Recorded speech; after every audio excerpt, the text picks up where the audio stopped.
Mare. Hoy pare, gising ka na pala. Oo, Mare.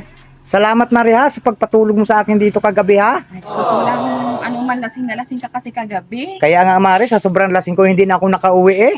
Oo.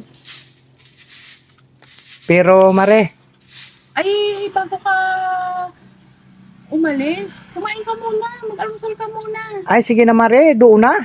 Ay, sa dami ng hinandang pagkain ni Lola, ang aga pa nagluto. Ay, sige na, Mare, nakakahiya na rin naman. Baka sabihin naman sus, huwag ay... ka nang mahiya.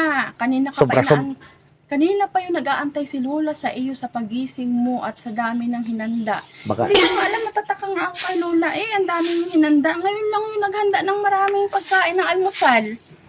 Sige na, Mare, hindi na, Mare. Baka sabihin naman, masyado na akong... Sayang naman ang hinanda ni Lola. masyado na akong abusado, eh. Ay, hindi naman. Ngayon lang yung naghanda si Lola, pagbigyan mo na. Masayang masaya siya. Sige na, Mare, sabihin mo na lang sa lula mo. Hindi na. Ay, kung ikaw kung hindi ka papipigil. Pero, Mare, salamat sa pabimbang mo kagabi, ha. Ba't natawa ka, Mare? Wala. Nagbempang ka kagabi? Oo, Mare. Kahit maedad ka na, Mare, ang galing mo pa rin sa kama. Parang batang-bata mo pa, eh. Sobrang wild mo sa kama, Mare. Ang galing mo. Bakit natawa ka, Mare? Naman, pare. Bakit natawa ka masyado? Ay, paano mo naman ako mabibigong pare? Eh, hindi naman ako natulog din kagabi. At yun ako sa aking nanay natulog at masama ang pakiramdam niya. Ha? Ay, sino yung kabimbangan ko dun, Mare, kagabi? Sa kwarto? Ay, si Lola lang naman ang kasama mo kagabi eh. Ha? Ay, si Lola, ay, alam ko na. Kaya pala ang liksing-liksi si Lola kagabi pagbaba ng hagdanan.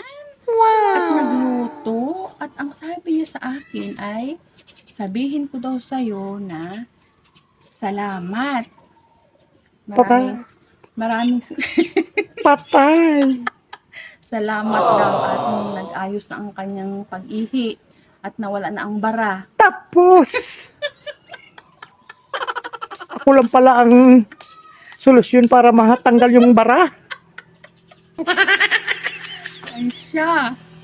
Kaya pala si Lola ay blooming ay nadiligan pala. Lula mo pala yon? Ay, oo. Ay, ayos din ba? Ayos din, pare? Ay, ayos din, Mare. Medyo sikip din. Ay, bara.